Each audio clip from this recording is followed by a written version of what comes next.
and the moon never beams without bringing me dreams of the beautiful Annabelle Lee.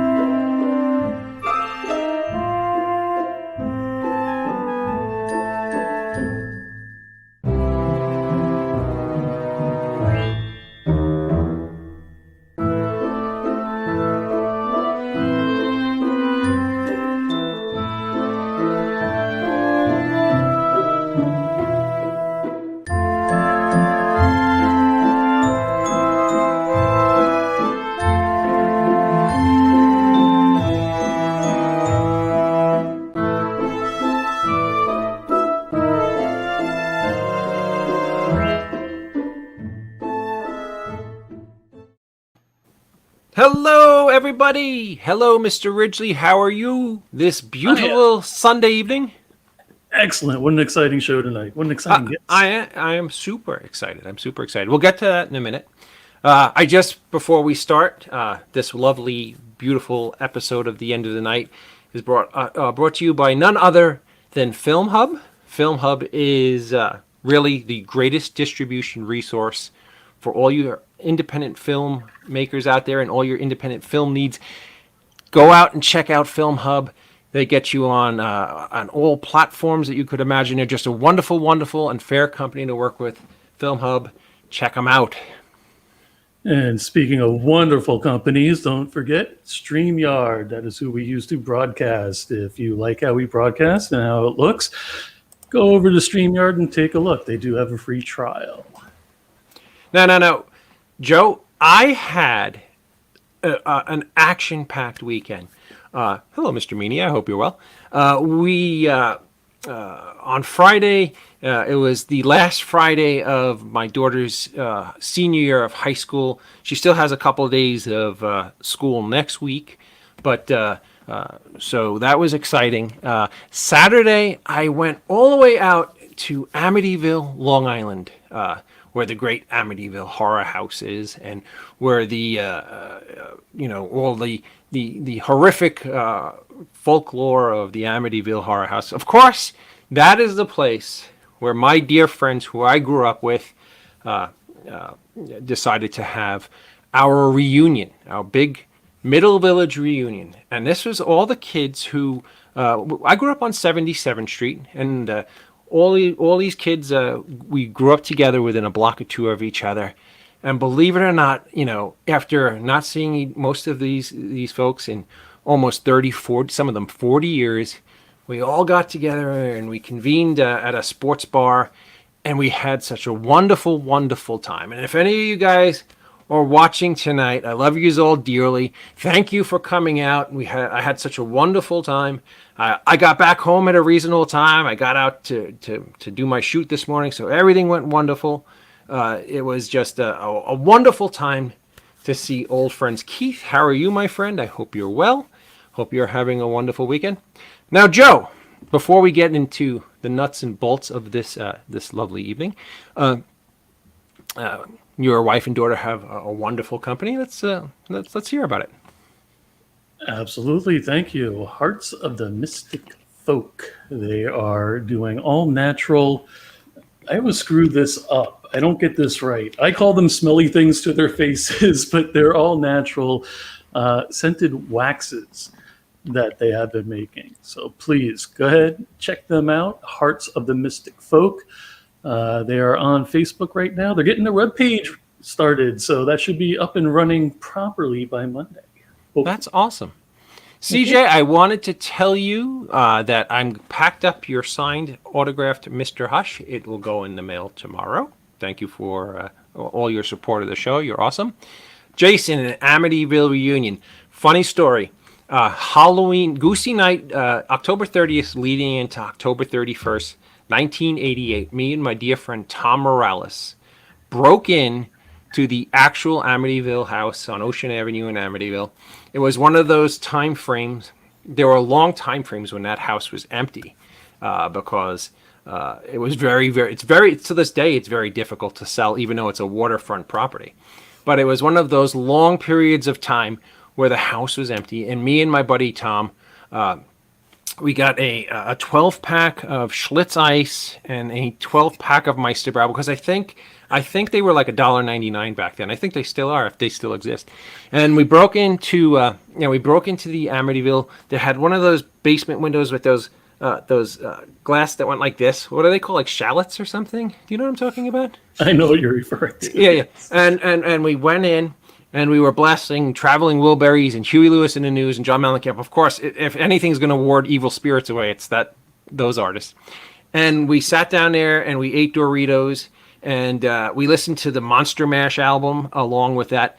And absolutely nothing happened. We scared the shit out of each other more than anything evil happened. But what was really cool, about 2:00 in the morning, when we ran out of food, we left and we walked about a block away from the house is like the main strip in Amityville.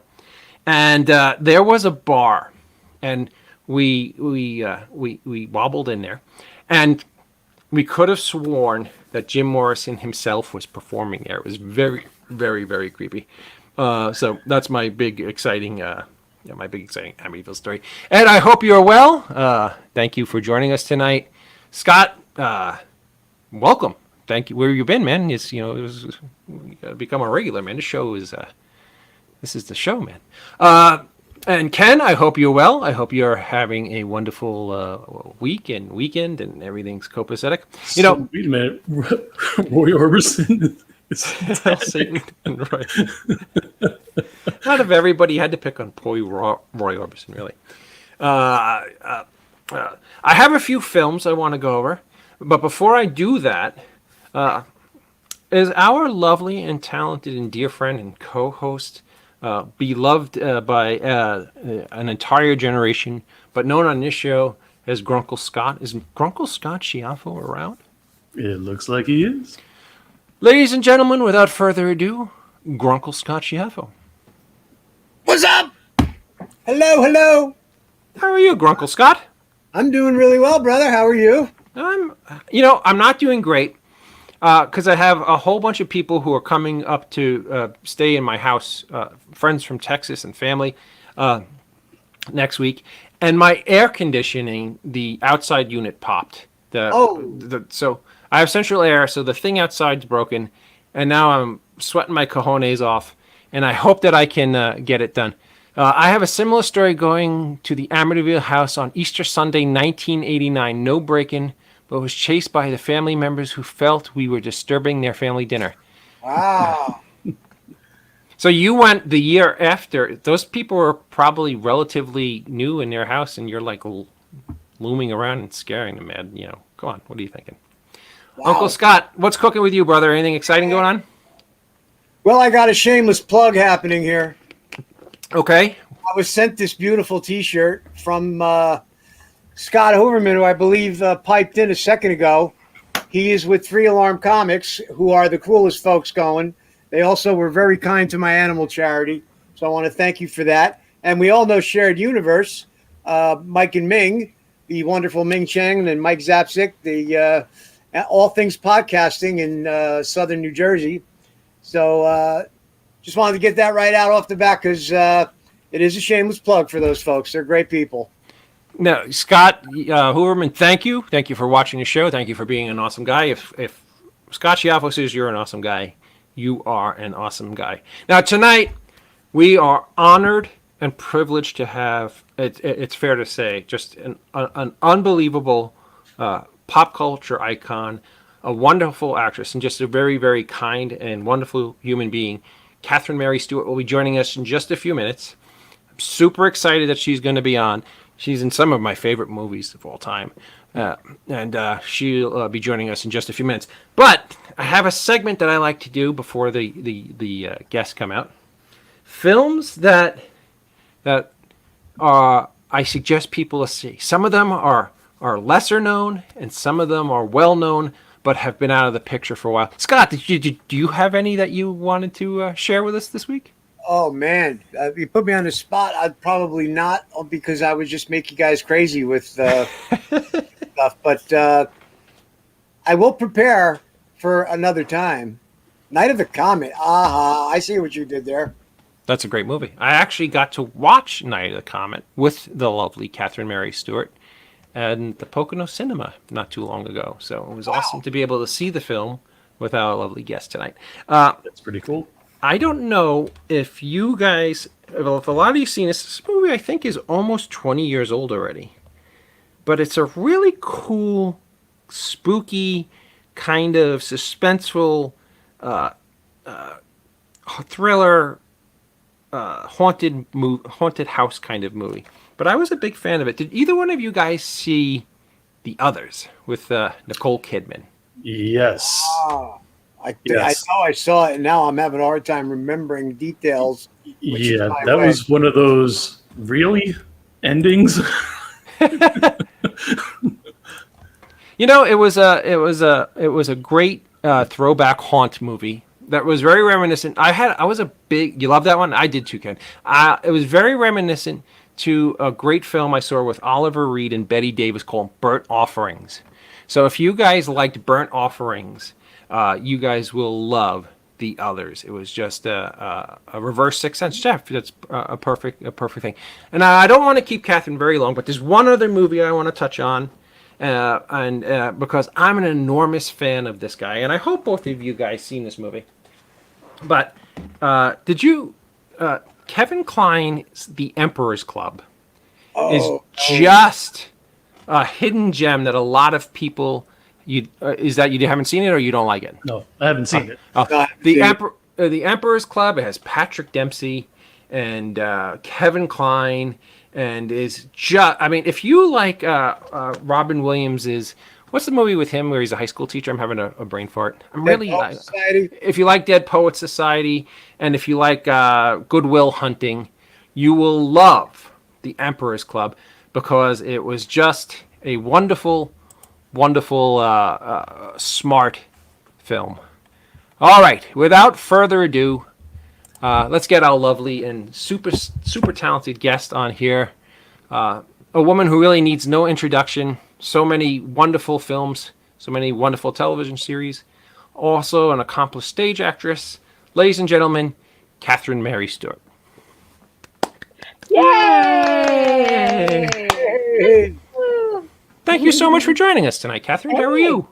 My pleasure. We've been trying to do this for a while now. Yes. And you have no idea how honored and happy I am. I'm sorry I have my geeky reflective glasses, but I'm old now and I need to be able to see, so I apologize. Hey, I got mine standby in case I have to actually look at something. So, how are you? How have you survived this whole pandemic? Anything exciting going on at this very moment that you'd like to share with us? Well, what's exciting for me is that I'm in LA and I'm staying in this wonderful, a friend of mine has a house that has a little guest house and it's in the Hollywood Hills. And I'm looking out into the valley actually, but way up, I'm right near, I don't know if you know LA, but right near Mulholland. Of course you'd be right. And it's just fantastic. I feel like I'm in paradise right now. I miss this place. I love living in New York, but boy, I do love LA. So that's fun. Absolutely. I came down here for a film festival called the Zeitgeist Film Festival, and they kind of featured Night of the Comet. Oh, sweet. So yeah, it was called. The theme was LA Apocalypse, and the opening night they did a big screening of Night of the Comet, and Tom Eberhardt, the director, was there, who I hadn't seen. I'd spoken to on the phone, but hadn't seen for 30 years. And the producer, Andy Lane, the director of photography, Arthur Albert, Kelly Maroney was there, of course. And what was really fun was Ivan Roth, who played Willie the Box Boy. He was there. It was sweet. So much fun. Yeah. It was really super fun. So that's what brought me out here. And I was like, I came out with my husband and I sent him home on Monday so that I could just kind of revel in the luxury of LA. Smart move. He's not as crazy about LA as I am. Well, I will So, tell you, here I up here in the Northeast, it's very hot, very humid, and very miserable. So you're very lucky to be where you are. Yes, I heard Yeah. it was hot and humid. It's warm here, but it gets nice and cool at night, and it's very dry. So that's cool. Sweet. All right. Oh, you still? So, I'm reading stuff now. I oh, saw it in the theater when it originally came out. Night of the Comet. Yay! yay. So, back when Catherine Mary Stewart's just a young girl, what made you decide to pursue acting? It's a two-part question. And Mhm. was there an actress when you were growing up that you particularly were fond of that you might have wanted to emulate or, influenced Mm. you in any way? Yeah. Well, when I started out, I have sort of performed in one way or the other pretty much all my life. Mm, But when I started out, I was a dancer. I mean, mm, mostly like when I got into my teen years, that's what my focus was. So mm, when I graduated from high school, I moved to London, England to sort of further my training. And it was there. And I went to a school that was a performing arts school, focusing on dance. Um, but when I got there, I auditioned for this movie as a dancer, and I ended up in the lead role. oh, That's how I got into acting. Wow. Yeah, it was really strange. Yeah, one of those crazy moments. Um, and it was like the lead role in this feature film. So that's kind of what got me going. But I think as a kid growing up, I really loved musicals. Like Julie Andrews, I think, was like The Sound of Music and Mary Poppins. Those were the kind of movies that I loved. And we'd get the albums and I'd play them and I'd sing all the songs at the top of my lungs. So probably those kind of movies were my first love. sweet. It's very funny because when I was doing I thought I knew a lot about your career because I'm a big fan. But I Mhm. never realized that you were on Days of Our Lives. And what's really cool about the fact that you are on Days of Our Lives is that my mom, who's long passed, worked on stage in multiple plays and in Carnegie Hall with Bill Hayes and Susan Seifert. Oh, So it's such a oh, such I a love them. small world. It's amazing. And It is. I remember him being around my house, and when I was a kid, and he was just such a Really? he's still with us as far as I know, right? Oh, yes, I Yeah, think so. because I think they're maybe even still on Days of Our Lives. oh I wow, haven't watched it for a while, but it's funny because it wasn't too long ago that I spoke with him indirectly through a mutual friend. hmm So that he's just such a lovely man, as is his wife. So yeah, love yes, him. they were known as Doug and Julie around my house. I don't know, That's correct. because Yeah, that's who they they're were. huge. They were on that show forever, forever. Yeah, and apparently he was in the late 50s and early 60s. He was, on his way to becoming a really big television and movie star. So that was Yeah. pretty awesome that you guys got to work with him. Scott, it Yeah. looks like I was going to interrupt you from saying something. Well, no, let me wrap my head around this then, Catherine. It starts with dance, and in a Right. serious way, you're studying. I did read that overseas. You were over in England, That's and correct. so dancing was something you had been doing for a while, obviously. Yep. You um, land the lead in the film sort of in an accidental kind of way. Um, did the acting bug at any point really bite, or were you torn from the dance to all of a sudden now I'm a leading lady in a film? Or because I mean, it is two very different worlds, and Mm. obviously you're astute at both, but you probably didn't know that at the time because had you even prepared acting auditions, or were you strictly just dancing? When I got this role, I was strictly just dancing. I was not, I mean, I'd taken acting lessons and classes and things, but I'd never auditioned for anything before. And I think in a way that worked for me because the character in this movie, it's called The Apple, is a very sort of sweet, innocent, naive character who kind of goes through life getting these opportunities that she sort of naively decides she's going to go for, and they're not necessarily good or bad, or they're not necessarily good, put it that way. So I kind of fit the profile really well. And also, when I did this movie, it was really cool, really fun. Being a dancer, it, you have to have a great deal of discipline. I mean, it is the hardest thing you'll ever do, especially if you're dancing in a group. I mean, just the training and the precision. And so it sort of gave me a foundation to be able to jump into this completely unknown situation and work really hard and really focus. And I had a great time doing it. And I kind of was like a sponge through the whole thing, just soaking it all up. And then this movie I went back to dance after that. And then this movie opened I think it was the first year of the Montreal Film Festival. It opened the festival. Oh. And so I flew there, and all of a sudden there was this big hoopla about me and stuff like that in this movie. And it kind of was an entree for me into Hollywood. So I thought, well, I'll go ahead and try that. What worked for me also was that if it didn't work out, I would be fine with that. It wasn't like a do or die kind of a situation for me. I was just like, yeah, I'll try that now, And in retrospect, I think I was really lucky because so many actors, whether they're male or female, when they're so desperate to be famous or whatever it is they are, they'll do almost anything, to get there. And I never felt that drive, that need, I should say. Mm-hmm. The more that I did it, I took it very seriously from the beginning. It's not like I was just drifting through it without any kind of, whatever. But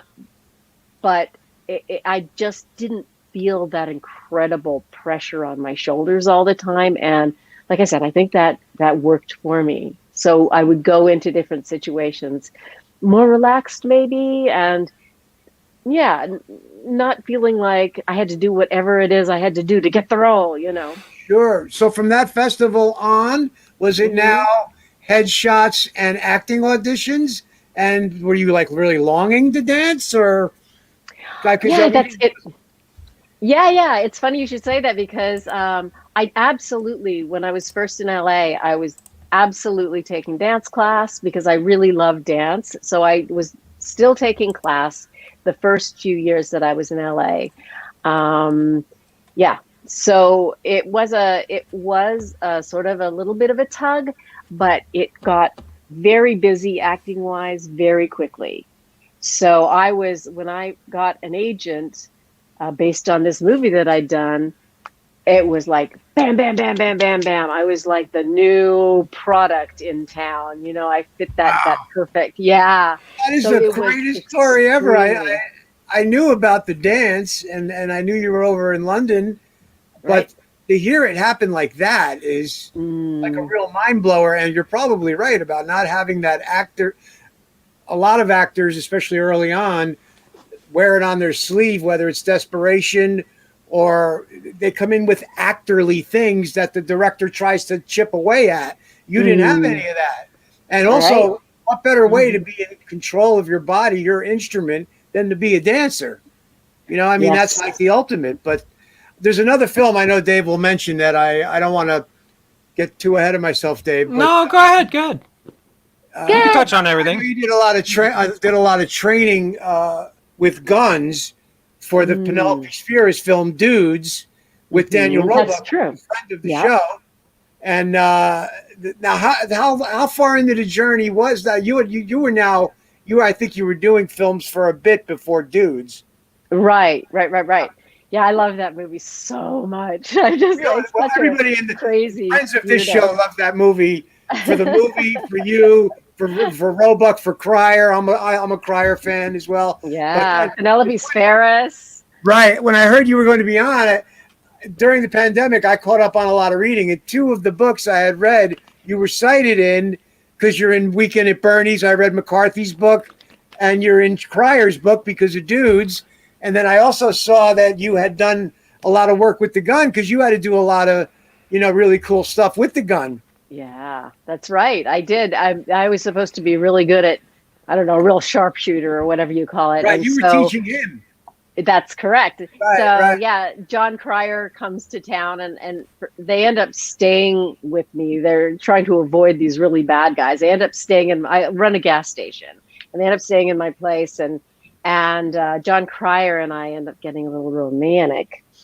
And at one point, just actually before we actually connect, I'm teaching him how to shoot a gun and shoot things off a fence, bottles off a fence. And I did have to learn. I trained with some gun guy. I know all the technical terminology, you can tell, so that I could twirl the gun and land it in my holster. Also, just how you shoot like that at things, like bam, bam, bam, bam, bam, like that. And that was so much fun for me. And also, I got to do this horseback riding. I was a real kind of cowgirl in the thing. It was really super fun for me, because one of the great things about this business is you get to live vicariously through your characters. And if you can play all these different things, it's just awesome. It's so awesome. I mean, I've been a rock and roll star. I've been a cowgirl. It just goes on and on and on. Night of the Comet, the last teenage girl on Earth. It's been such a wonderful, gratifying there I am, journey. Speaking of guns, I had to learn how to shoot that thing, that MAC-10 as well. Nice. Yeah. So I'm sure blanks that has a kick. They do. They're weird. Tom Eberhardt was telling a story about when we were at during this film festival, when we were at target practice, and they were just showing us how to hold it and how to shoot it and everything. And I shot, and I guess I don't remember this specifically. He said he thought that I was trying to be funny, but I was like, and I said, and I pointed it at him and said, "So what do you think?" And everyone was like, "No!" Yeah, that's annoying. Yeah. So Right. that was a very valuable lesson I learned that day. I was just being stupid, but guns are serious, because it was live ammo, because we were practicing. Wow. Yeah. Obviously on the set it's not live ammo, but Right. yeah. Oh boy, Now- you've got to be so very careful. I remember you telling a similar story. Like it might have been that story when we were at Pocono Cinema. Oh, yeah. Brandon E. Brooks, who's a great filmmaker in and of himself, has the question: loved the film Mischief growing up. Any cool stories, Catherine, from making that film with Kelly Preston, Jamie Gertz, and Doug McKeon? Yeah, that was another really fun shoot, and I really feel like it was authentically 50s. It was a time, this time period, and a lot of times you'll see stuff that they're trying to be, well, one of my big pet peeves right now is watching movies that are supposed to be in the 80s, and it's just so exaggerated, everything. It's like, oh, please. But at any rate, in my opinion, it was very authentic. And what a fun group of people to work with. Doug McKeon and Chris Nash and I are still really good friends. We're in touch. We see each other most times I'm out here. This trip is a little shorter, so I'm not sure that I'll get to see Doug. Kelly Preston was just lovely. We were just all heartbroken when we heard of her passing.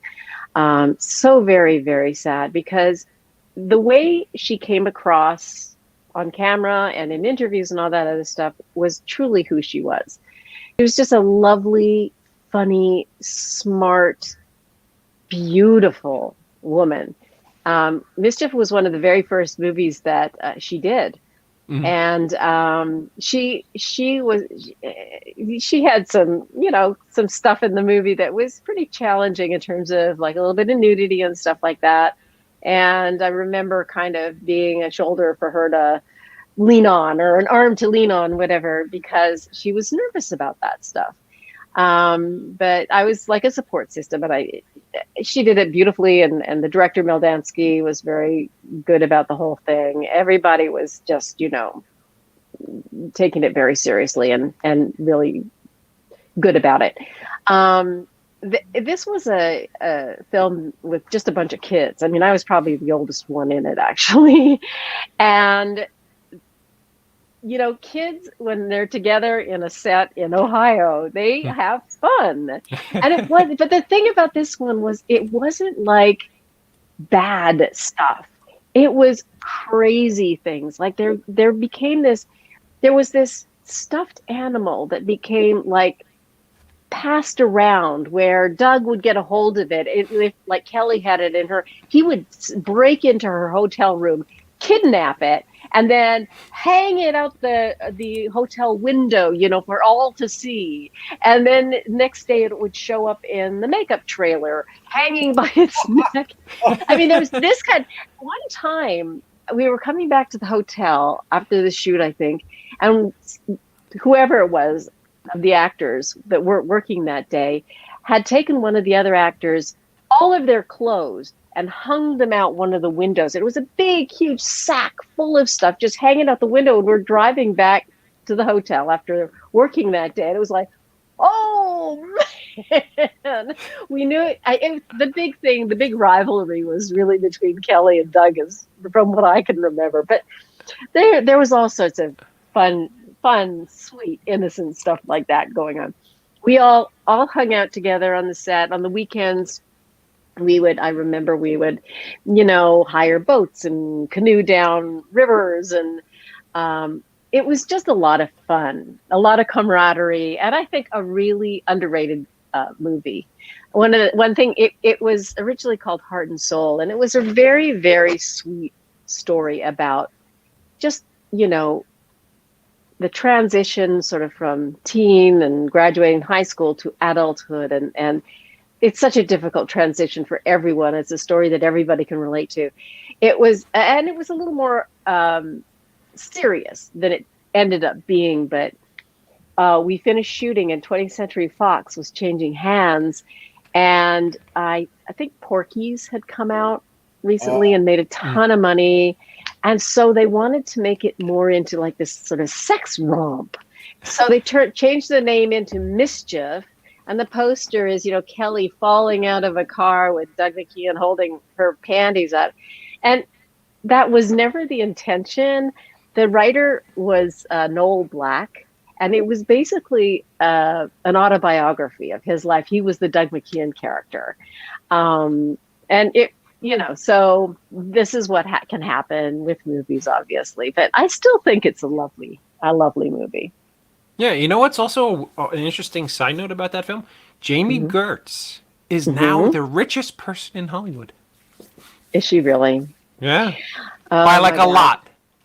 Is that right? And, yeah, she married quite young. She married I remember we were auditioning for something and her husband was in the stand sort of waiting for it. And he was some finance guy. He was just a young kid at the time. And I've seen some stuff about Jamie and good for her. Yay. She's I'm not even aware of what is the connection there. How is that? How did that happen? I'm not aware of that at all. Oh, why, that Jamie Gertz is the richest person in Hollywood? Right. Well, her and her husband did some kind of business.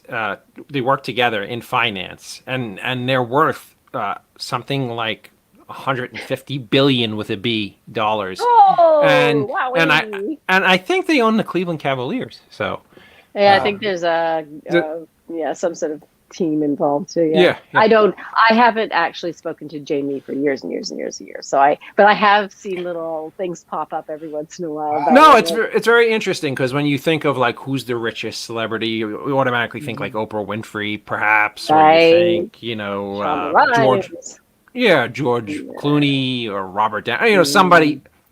Jamie Gertz isn't the first name that comes to mind. So you're right. Well, you know, when you think of actors in Hollywood, you think of the working actors and what they make, and she's made that money sort of outside of the world. Right. Yeah. Right. But you know, she's still an actress. Hey, From yes, Lost she Boys. is. That's awesome. Yeah. She's a very good actress. Yeah. Absolutely. So somebody's correcting us. Jamie and her husband own the Atlanta Hawks, so it isn't the Cleveland Cavaliers. All right, so I'm a little boy. I think it's 1984. and The Last Starfighter comes out, Catherine. And me and my brother Bob go up to, we grew up in Middle Village, Queens. And we go up to the Aryan Theater. And what makes the Aryan Theater really famous, Catherine, is it's the very first place that played talking films in the entire country. That's just little interesting bullshit that nobody but me cares about. So we go in 1984 to the Aryan Movie Theater to go see The Last Starfighter. Now, what makes The Last Starfighter such an important film in the history of Hollywood, and this is not me just blowing smoke up, yeah, it really is it really is the first CGI film of all time. I mean, it is. Star Wars wasn't really a CGI film. The Star Trek films before it. This entire film, all of the space action sequences were digitally created, as far as I know. Because and I was absolutely blown away as a kid watching that film. It was such a great movie. My first question is about that particular film. Nick Castle. Everybody who watches this show knows Nick Castle as the original Michael Myers.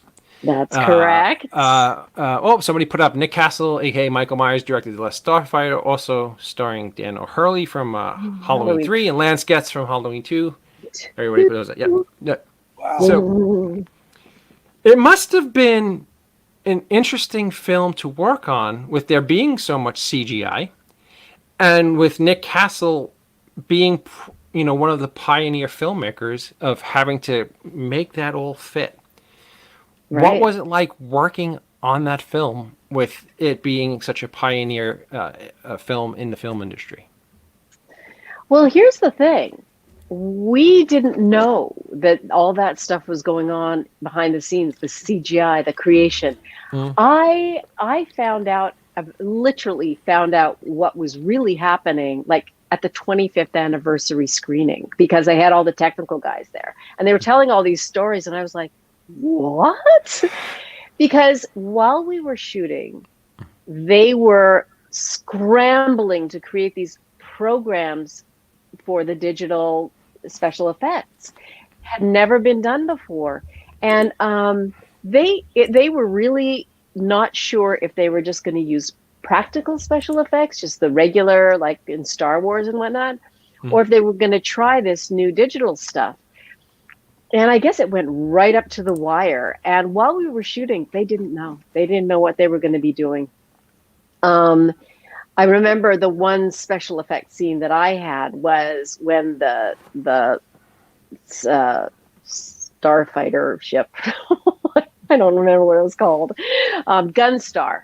I think that's what when it lands with Grigg, all it was, and I come up from the trailer park, to where the little shop was or where the machine is, and it's landing, and all it was a big fan blowing dust and dirt in our faces and a light shining on us. And Nick was just like, okay, just look sort of up in that direction, and it's this big spaceship. And he had no idea what it actually looked like, nor did I, but it was just like, oh, wow, that's amazing.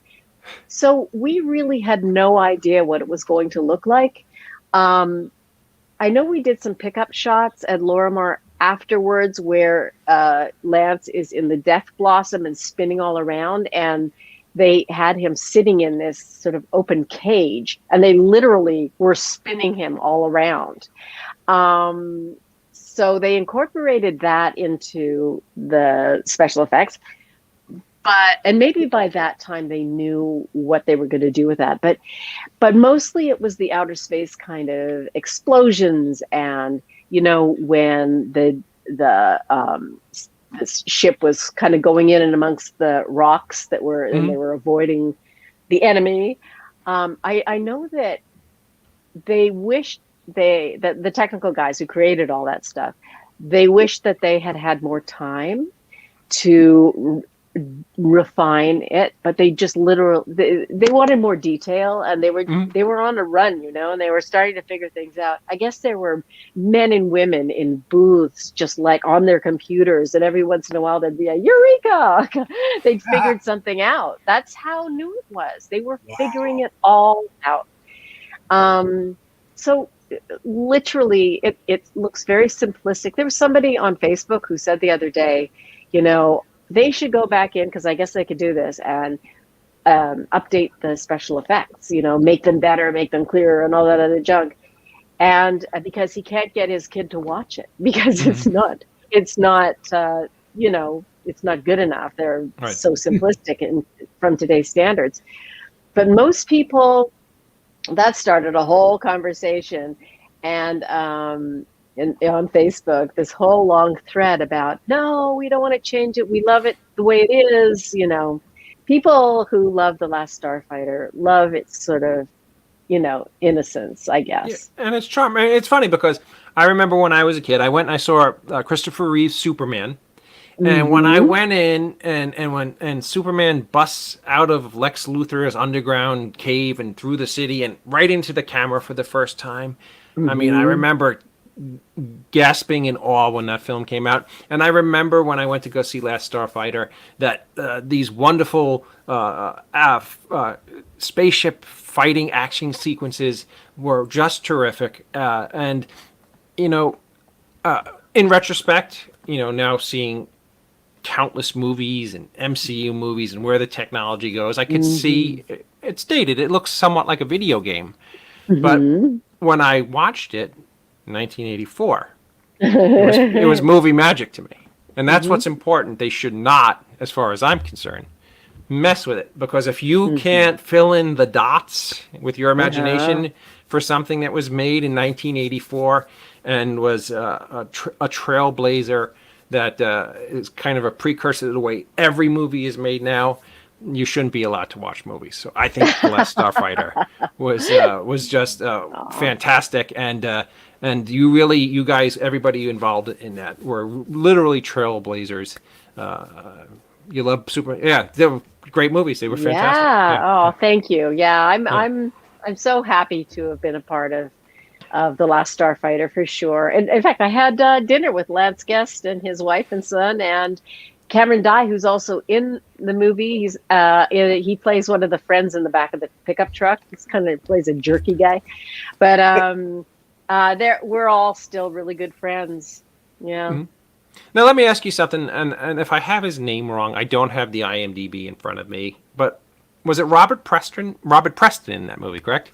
Right, that's right. So now Robert Preston at the time was already an older actor and had had an amazing resume at the time. And I have this weird my favorite actors are really like a weird collection of actors like Robert Preston. And my favorite actor of all times is Donald Pleasance, and I love Roddy McDowall. Right. And I love a lot of the kind of Darren McGavin, Jim Backus. These are the actors that I really, really loved.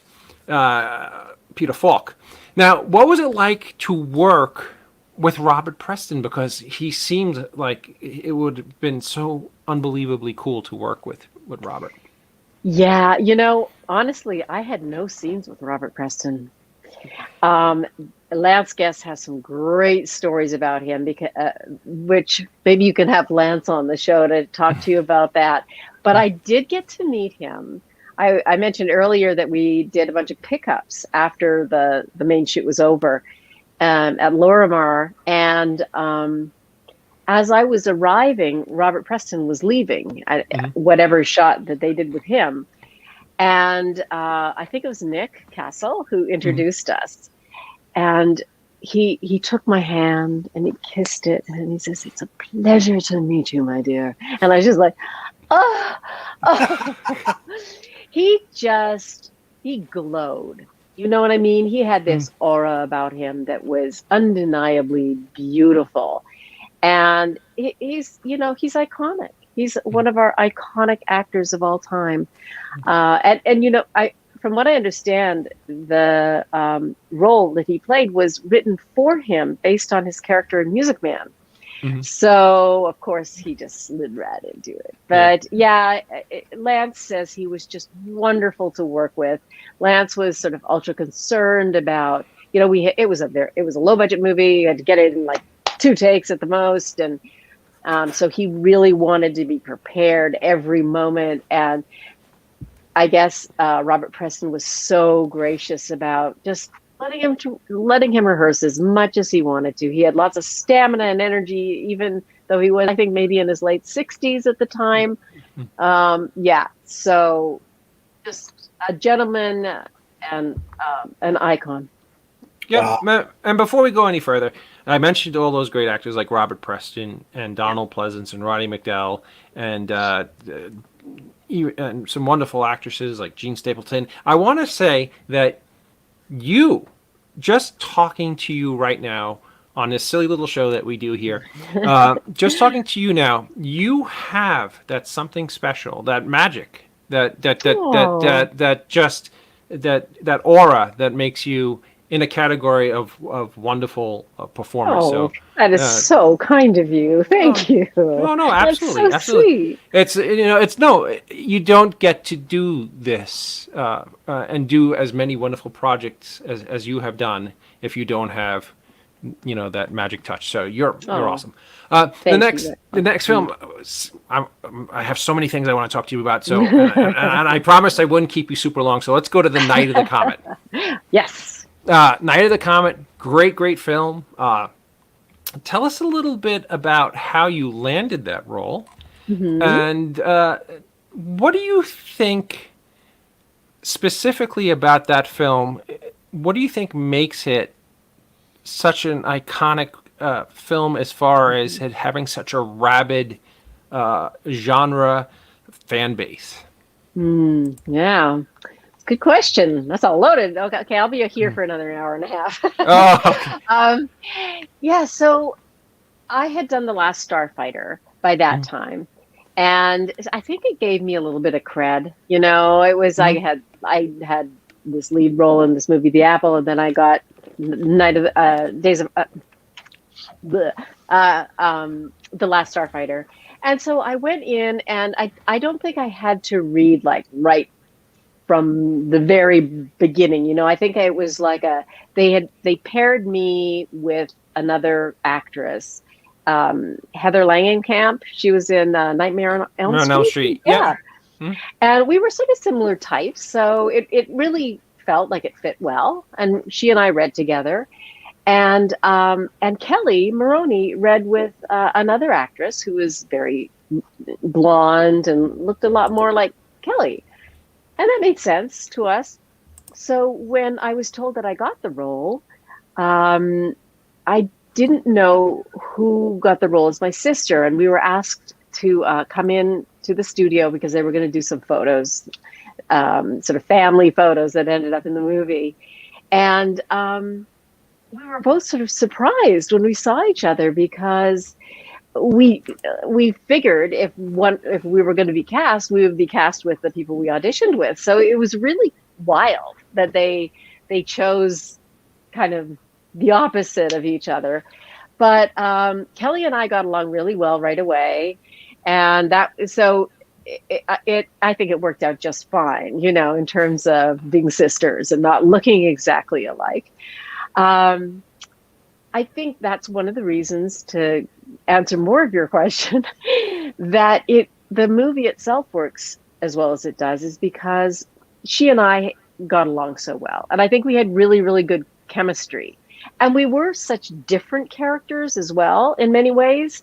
So that sort of worked too. I mean, we didn't look exactly alike, but we were very, very different anyhow. And another little theory I have about why it's, has held up as long as it has and has the fan base that it does is, which also goes with The Last Starfighter, it's very relatable for the audience of that age. Last Starfighter, just these kids, in high school, humble kids from a trailer park that just live these ordinary lives and end up in these extraordinary situations. It's like such a fantasy for young guys, especially if you know, in those days, and for sure women, girls too, but you know, in this case, Lance or Alex. But what makes it even more powerful is that the audience member who's watching can relate to that character on a real level. And I feel like that plays into Night of the Comet as well. I mean, these are just a couple of regular kids, you know, they're teenagers, and there's like this apocalypse. And Tom Everhart, the director, interviewed a bunch of young teenage girls, asking them, what would you do if it was the end of the world? And as we all know, all these apocalyptic movies, everybody's like terrified, screaming in the streets, you know, what are we going to do on our last night? We'll go get drunk. They're like, we go shopping. They're like, our parents aren't around? This is fantastic. So that is also, not only are the characters relatable, but it's taken this, you know, classic idea and made it really fun. So there's zombies walking the streets, and there's that real danger for these girls, but they're like, yeah, whatever.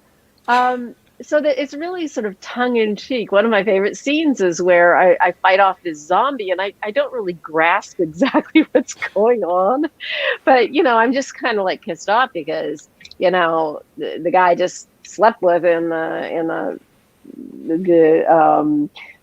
booth in the movie theater. Hasn't come back with my McMuffin, and I go out there and I find this gross, like blood covered wrench, and then this guy tries to attack me. I mean, come on, what this day? That's smart, you know. And then I get to have this great fight scene, which is super fun, and take off on a motorcycle. So at any rate, you know what I mean? It's like, it's unusual. It's an apocalyptic movie with a sense of humor and zombies, but it's not all about just fear and terror. It's about what these young girls might do in this extraordinary situation. You know, if you don't mind, I want to share something with Scott for a minute. I'll be over here. No. It's all about you. So okay. It's not like we're just gonna go off and talk about the Mets or something. Scott, I went to go see Night of the Comet at a theater in Pennsylvania, and it has such an enormous cult status that outside of the theater, people actually put clothes and like. In the movie, if you haven't seen the movie, I don't think this is a big spoiler, but when the comet comes and kills people, it's like you see their clothes and like some kind of like pinkish dust around where their limbs and their head and their body parts would be. And on the street leading up to the theater in this beautiful small town in Pennsylvania, they had sets of clothing all along the street leading up to the theater. With that's how ravenous the fans are of that film, and they had a packed house, and Catherine was really charming and lovely with everybody who came out and talked to her about that film, and that's why you know stars like you are what make people happy, because you're relatable and you're kind and decent with your time. Right. Okay, I know it's almost time to let you go. I could literally talk to you all night. One other question. Okay. Scott, before I babble on about anything, is there anything you want to touch on before I? Oh God, it's just, he has such an amazing body of work that you go, because I'll just be babbling about some other films as well that I'll have to come back. Yeah, you will. I mean, I know you probably are not necessarily somebody having been in like Weekend in Bernie's because of the nature of the film, and it was more of like a fluke success comedy. That alone, because I'm a big Andrew McCarthy fan. I really like Silverman a lot too. Not Silverman. That's not Jonathan. Silverman. Yeah, Jonathan Silverman. Yeah. But you go, David. I'm just no. Weekend is Bernie's is perfect. And another thing, Catherine, on this show. Yes. we have holiday shows like a Christmas spectacular, a Halloween Ooh, show, I love it. when we have like over a dozen celebrities and we just have a good time. So you are cordially invited to That would be pop great. on whenever you wish. Yay! That would be And fantastic. Can we have like I don't know, hot toddies or whatever? absolutely, Daniel Roebuck's a dear friend of mine from Bethlehem, Pennsylvania. Yes, he's a and dear friend of mine still as well. yep, and he was our very first guest on this show. Oh, nice. So we'll get Dan together. Yes. We'll get Ray Abruzzo from The Sopranos, and we'll get Sam Jones, and we'll get Robert Wall. I'm sure you know all of these folks, and we'll just have Who what's they the are. next 4th of July. And we'll have a nice 4th of July party. Excellent. Weekend at Bernie's. I'll let you go. I want to ask you about the film we looked at the picture of beforehand, but any Okay. thoughts on Weekends at Bernie's before we get to that final note?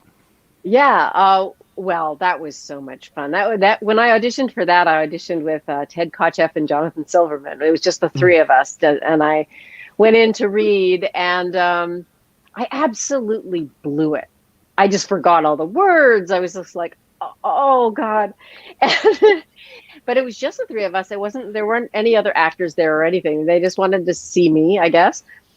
And I called up my manager and I said, I've screwed up this audition. There's no way I'm going to get it. Can you call them? And like, I'll go back in and all this other stuff. So when I actually got the job, I was very surprised, but of course pleasantly surprised, because it was something that I hadn't really done before. That's what I try to find, is new and different things. I'd never really been involved with a comedy before on this level. So when I got it, I was very excited, and it was really super fun to shoot. I see Terry Kaiser at conventions and things. The most lovely man, the most brilliant Bernie. To play a dead guy is not easy, and For keep three-quarters of the film, yeah, at least and to three-quarters keep of the him film. interesting to look at, right? Right. So that was fun, and Jonathan and Andrew were lovely. I just had a really lovely time on that movie. And you know what's wonderful? I mean, because we only have our show is only an hour long. We didn't. Please don't take it as any disrespect that we only talked about the first part of your career. We didn't get a chance to get to the second part because We hardly left the 80s. Yeah, I know. I know. We're Yes, still hanging in the 80s there. Yeah, It you was can. a big time for me. You continue to do some really wonderful stuff. Yeah, it's mind-blowing, you. really. I mean, as another Okay. actor, just the body of work, the different mediums and genres, it's wonderful to see. I mean, I love actors. I grew up loving film and music and wanting nothing else in my life, but I just respect what I know it takes to continue a career, no matter what level of success you have, and to have longevity and to stick it out. And you've done so much. It's just so wonderful. And like David said, you have a sort of just a very down-to-earth appeal, which is why the fans have gravitated to so many of the films. And I don't like to use the word cult success. I've been in a film that is called cult success, but it really becomes everybody's movie once it gets that big, especially after many generations. But so okay, I said that's my piece. Now I'll let David. Now, Thank you. That means a lot. Thank you. Now, doing some research, I came across Joe. If you're listening, can you put that photo up that you put up earlier when we were in the green room? Now. First of all, I understand that you're under a ton of makeup here. You're an extremely beautiful woman. Now, in this photo, Or no makeup, really. in Maybe. this photo, the pain and suffering that's caught in your performance. Sometimes a photo, speaks volumes about the quality of the actor or actress.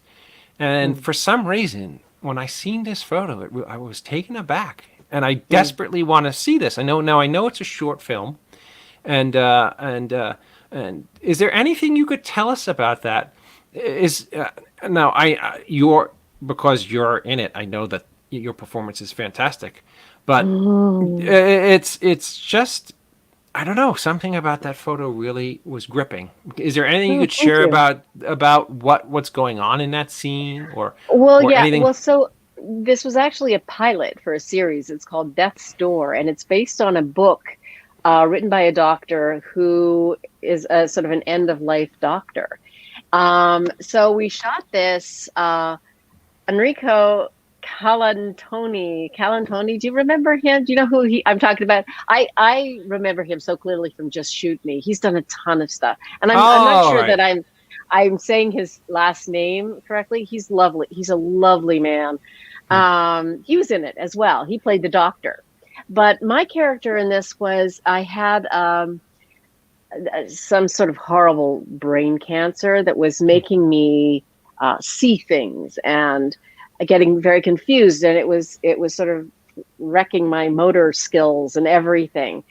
It was very challenging. That when we shot it, the doctor who wrote the book that it was based on was on the set, so I had the opportunity to ask him. Is because it was very emotional and the character would burst out.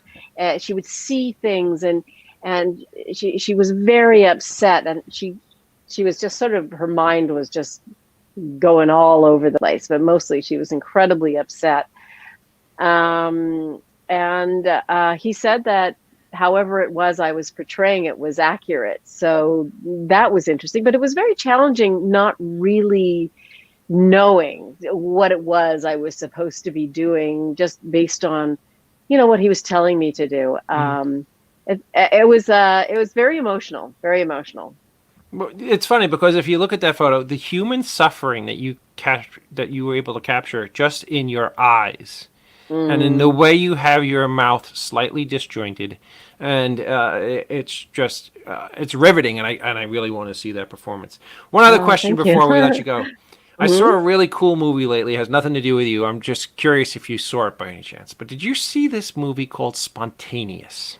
It has No, Catherine Langford and Charlie Plummer. I haven't seen this. It's Now, an it's explosive love story, apparently. you know what's really you know what no one on the show has anything to do with this film. Okay. It's just one of those rare occasions that something really, really awesome has come out, and it's not getting the love it deserves. And Oh. it's one of those movies that is so topical, and there's just so many things going on that you could metaphorically going on, and it doesn't fall into any of the traps that like a lot of contemporary films Mm-hmm. fall into. Mm-hmm. So if you get a chance, it's like on every streaming service. Check it Okay. out. And if you Spontaneous. do, yeah, sponsor. If you get a chance, and then like on Facebook, say, "Hey Dave, that movie sucked. You're a moron," or say, "Hey Dave, that was a cool movie. You're onto something." Because I'm really curious to see what people think about this movie, because it's one of those movies that is flying under the radar. Nobody's talking about Yeah. it, Oh, but that's it's a too bad. really, really, really cool movie. Okay, I'll check it out tonight. I'm sitting here in this little room with a big old TV there, so Yeah. I'm Yep. gonna for sure. It's like one of those films that if you like the first 15 minutes, you're gonna love the movie. Right. If you don't like the first 15 minutes, then watch It looks Seinfeld or it something. looks like something that's right up my alley for No, sure. I love you that know stuff. it's a movie that really grips you because it's so timely. It touches on without being preachy or without advertly. It Hmm. touches on everything from the pandemic Oh yeah. to Okay. to school violence Hmm. to the way how tough it is for kids to grow up. Like, it's the closest thing I could think of for somebody from our generation would be like, I don't remember if like Heathers. Did you remember Heathers with Uh-huh. Slater Yep. and Yeah. Yeah. Yeah. it, Yeah. Heathers was at the time when we were kids, touched on so many different things on so many different levels. But this is not to be cruel, just a much smarter. And you'll fall in love with Charlie Plummer and Catherine Langford. They're great performers. So Nice. check it out. All I right. will for sure. Okay. That's just one of my stupid tips. Take it for what it's worth.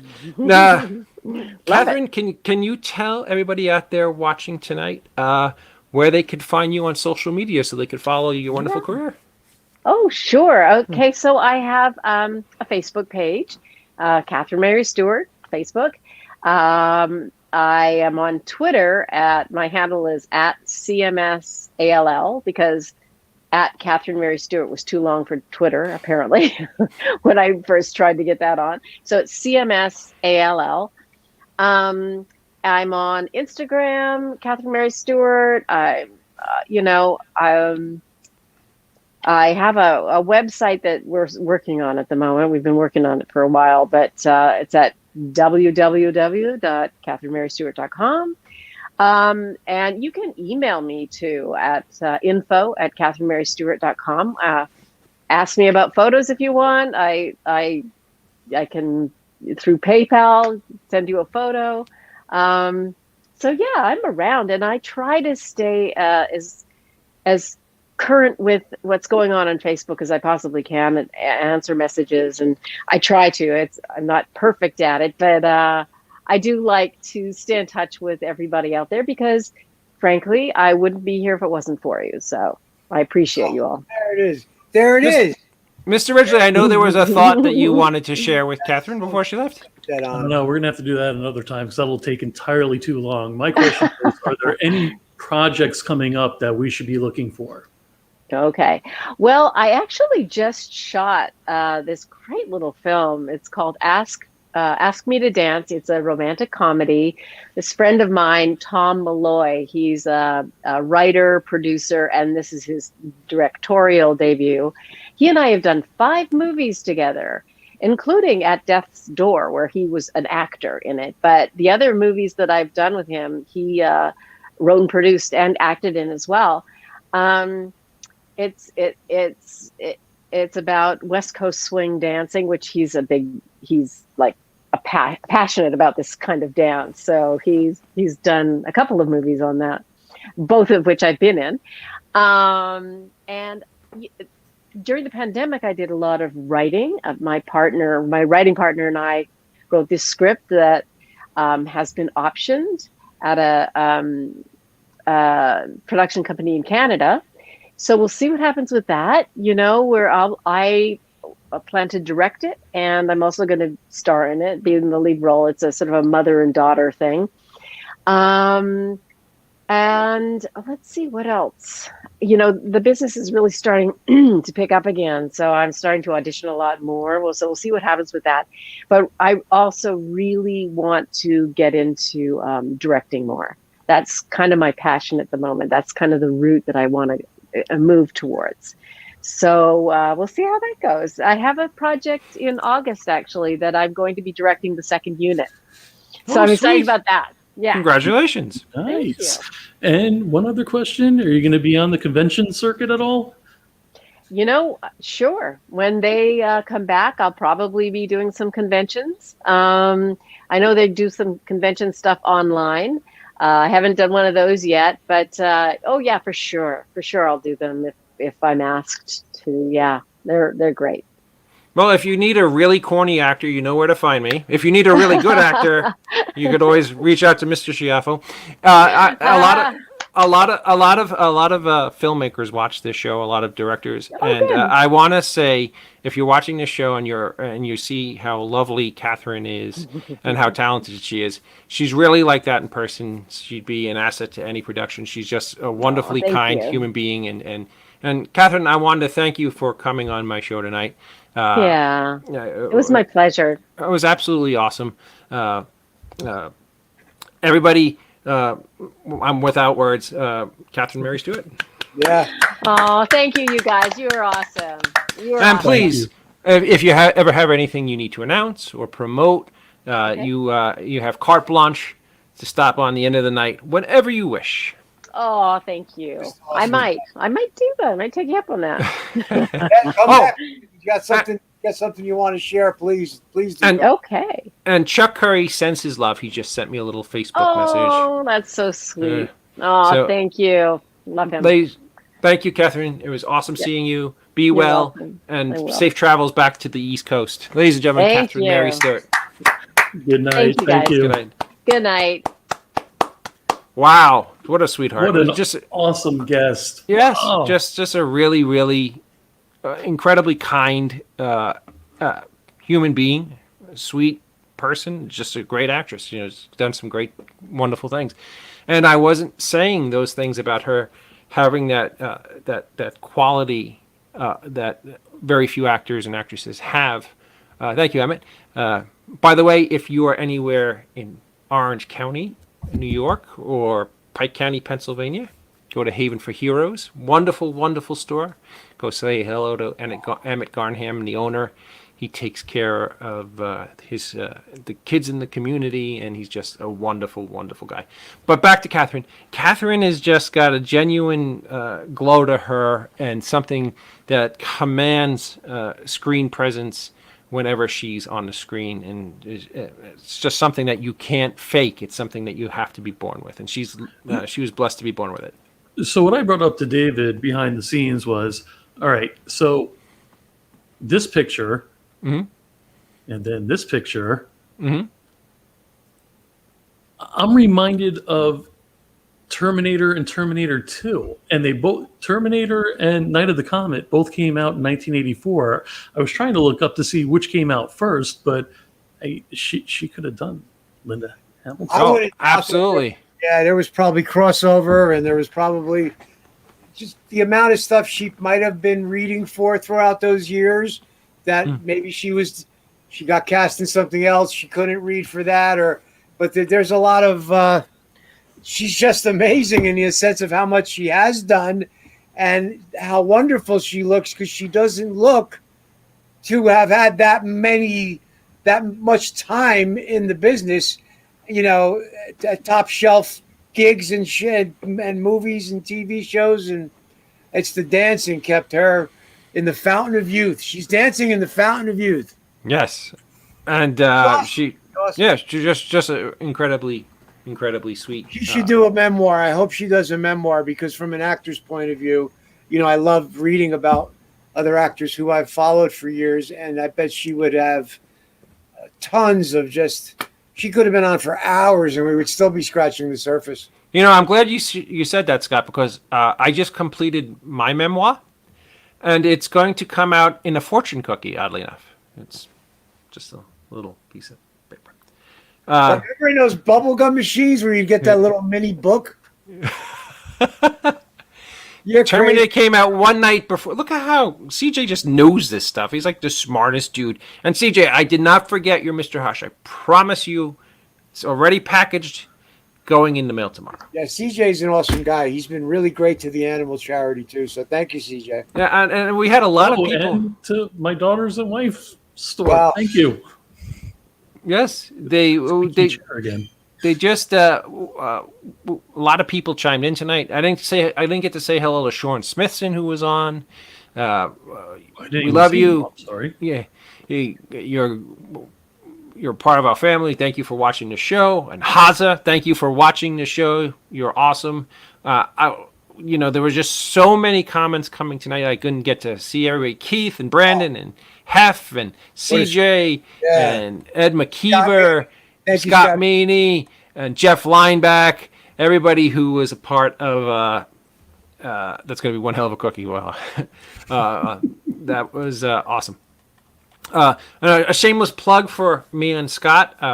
Our film Wits End is still streaming on all major platforms. It's a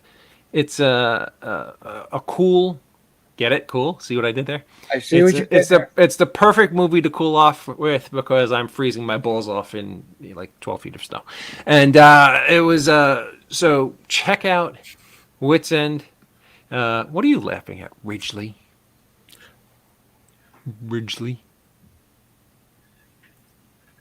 Wow. I don't feel the love. Now next week on this glorious train wreck, car wreck, road hazard of a show, we're supposed to have the lovely and talented Debbie Rochon on. So I'm super excited about having Debbie Rochon on next week. If she can't make it for some reason, we'll just have Tiffany Shepis play Debbie Rochon next week. So, Zing! Oh my God. hopefully everything works so You're that gonna we take have. you're gonna get mad heat for that, I'm sure. No. From Tiffany. No, you don't think No. she's gonna give you a little smack in the eye for that? No, Tiffany loves me. Read this one, Dave. What's that? Getting to hang out with you guys and Catherine Mary Stewart was the perfect evening. Thanks again. Well, thank you for joining us. Did you finish your werewolf movie yet, Dave? I am one shooting day away for a scene that me and the lovely Scott Schiaffo need to do to complete this werewolf opus. And then I actually have to have it to my distributor by July 17th. So we're kind of running out of time, Mr. Schiaffo. So Can you get Schiaffo in a bald cap? I'm not going Maybe to the characters should have a conversation over the phone, and I'll shoot my part here. Oh, what a weasel! He's I'm not weaseling. being He's a weasel. weaseling out. I Mr. am Ridgway. transportation impaired. I'm going to bring You're gonna the see me shoot. soon. I'm going to bring the shoot to you. Damn. You know what? Maybe we could shoot it when you're up here for the festivities on the 26th. That might not be a bad idea. Well, hey, I am definitely, barring acts of God, I should Right. be at that party. Yes. Joe, please don't take it the wrong way. I didn't want to invite you, 1,400 miles north to come to my daughter's graduation party. I thought that would be, a bit much to ask. But, of course you're invited. Oh boy, oh boy. You didn't answer the question about Schiaffo in a bald cap for the movie. Why do you want Schiaffo in a bald cap? Yeah, why do you want me in a ball cap? Look at that mane, man. I'm jealous. I've got to grow the hair out more. Oh, brother, this is all smoke and mirrors. I actually am in a bald cap. This is all a piece. It's all fake.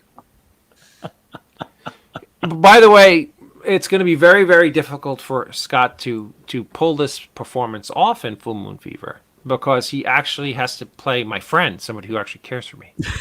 So he's going to have to really whip those acting chops into shape. Thank you. Joe is awesome. Joe is awesome. It's none of that blame Joe shit on this show, man. Joe is the man who built this empire. So I'm not going to... Well, Out of all the technical producers I've had, you were by far my favorite. Oh, inside joke. Inside joke. Yeah.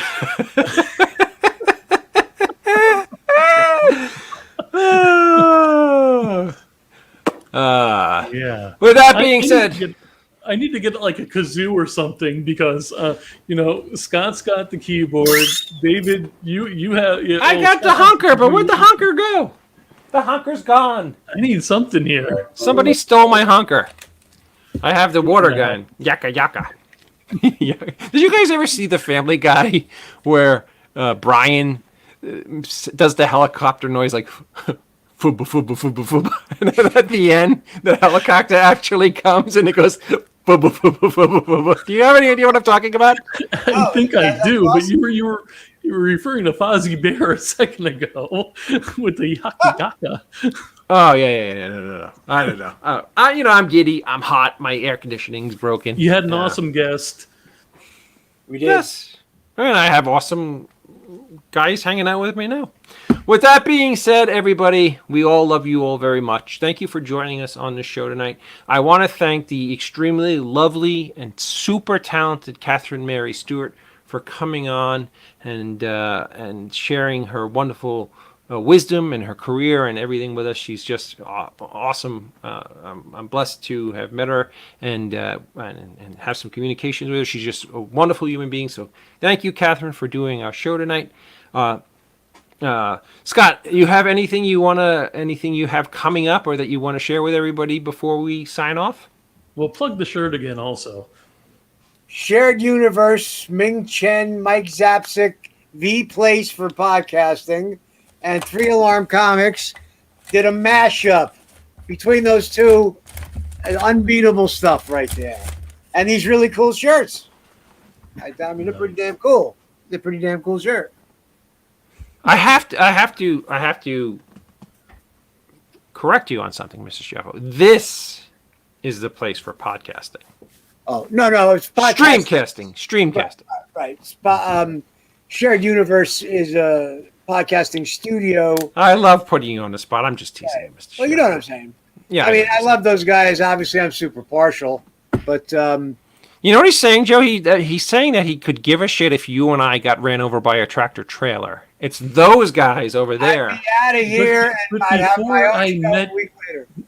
Before I met you guys, I was in West Palm with Ming, and Mike was one of the first guests on my show. Look at that. See, so So- it comes around. I mean, we're talking 2-3 years ago.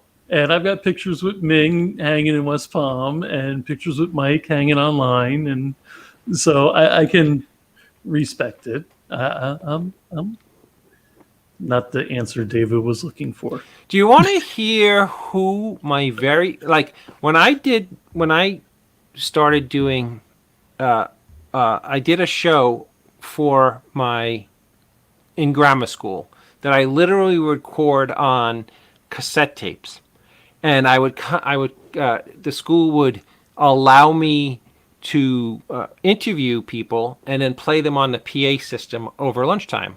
The grammar school I went to, PS 49. Wow. And I actually called my show back then The End of the Night. And the very, very first person I ever interviewed, it was arranged by my brother Bob. And this is the coolest trivia question ever. The very, very first person I ever interviewed on audio cassette was the late, great Peter Cushing. So Whoa. Peter Cushing is the very, very first guest of The End of the Night, circa 1982 or 1983. I'm not 100% sure. Now, I'm telling you this story because sadly, most of those tapes, either just because of time and because I didn't have a lot of money when I was a kid. I used to buy, it was like a pack of 4 audio tapes in one long plastic for 99 cents. Scott, do you remember? They were like totally no-name tapes. Right, You literally got to record on them once or twice and play them 5 or 6 times, and they would get eaten. And sadly, those tapes either disintegrated or got damaged and are long gone. But I'm telling you this story because there's one tape that survived. And what's super important about this tape that survived is that it's almost 2 hours long. And it's an interview with one of the most important, iconic movie stars. And when I say movie stars, we're talking about status that, like, top 5 names of all time type of level, movie stars of all time. And it's a wonderful interview in which this movie star discusses things that were never discussed on any other interview or broadcast before. So, sometime in October, on this very broadcast, we are going to air this interview with one of the most iconic legends of all time. And I just got the tape in my possession because my brother Bob had it. And we're having it put onto a digital CD. And then I'm actually going to send the digital CD to you, Scott, see if you could do some magic with the levels and stuff. And when I say that hearing this person's voice again, hearing the stories that's never been told before by this individual, is going to literally be one of the viral, I will say horror, I will say Halloween events of the entire year. And it's not an understatement. So everybody that's coming this October, it's the stuff of iconic, ridiculous legend. He's on the Mount Rushmore of not only just that genre, but of all Hollywood. And we're going to have that amazing episode either on Halloween night because Halloween night's on a Sunday this year, or on the Halloween night before. That's all I'm going to say right now. There's a whole bunch of horror magazines and horror outlets and horror sites that want to be a part of this. So there's a whole bunch of working parts. But we're going to share with you something that is just going to blow your mind, and it's really the stuff that I couldn't believe that this still existed, and it really, really is just amazing stuff.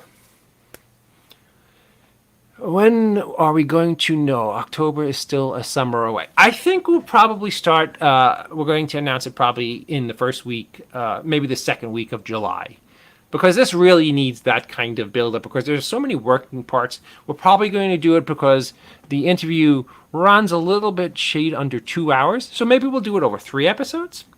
There's a bunch of celebrities that I reached out to who want to discuss with us certain segments of the interview. So it's really, not to sound corny, this is a really, really epic moment in all of the genre, and I can't wait to share it with everybody out there. It's really, I think I can guess it, but I don't want to ruin it for the others. If anybody gets it, I'm not going to verify who it is.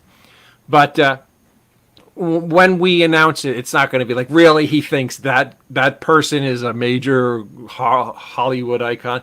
It's not going to be that kind of moment. It's going to be like, how the F did this even happen?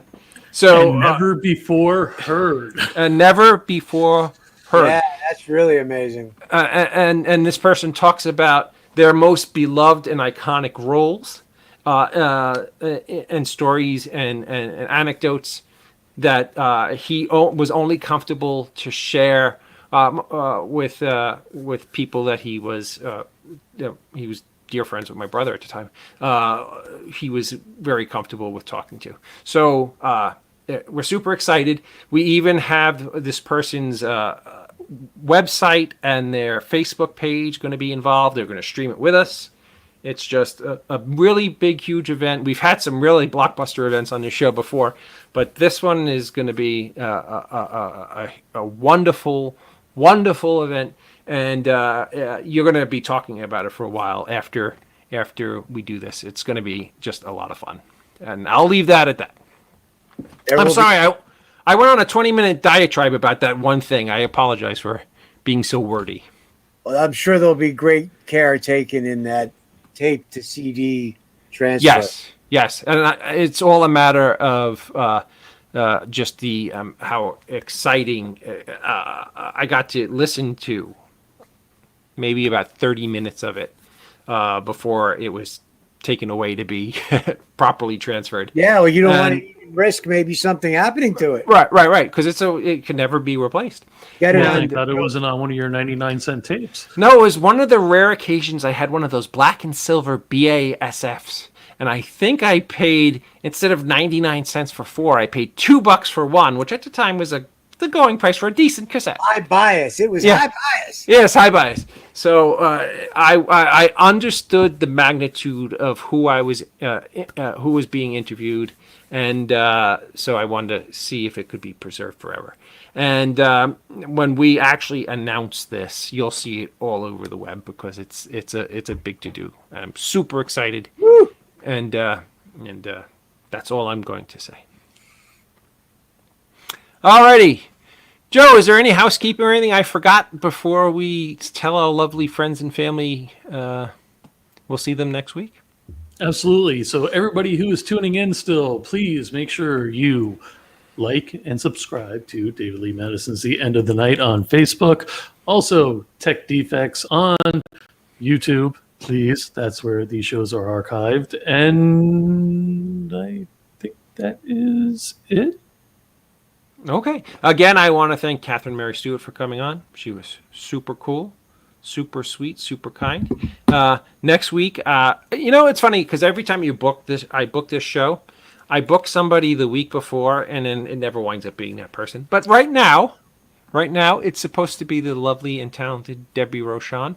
Next Sunday night at 10 p.m. here. And with that being said, and don't go to a close-up because We go down. We're like those musicians on. Oh man. Ah! Zing! We're like those musicians on the Titanic who play their instruments together as the ship's going down. So what does my wingman, my right hand man, my co-host do? He puts it on a one shot. It's things like this, Mr. Ridgely, that is why you don't get any Christmas presents from me. That's really it. Okay, now give me a second because I'm senile, I'm elderly, I'm old, I'm pathetic. I'm trying to remember my line. All right, come on, put a 3-shot on. Come on. Thank you, sir.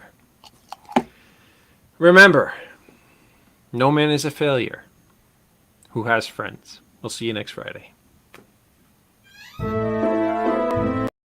I meant Sunday, not Friday.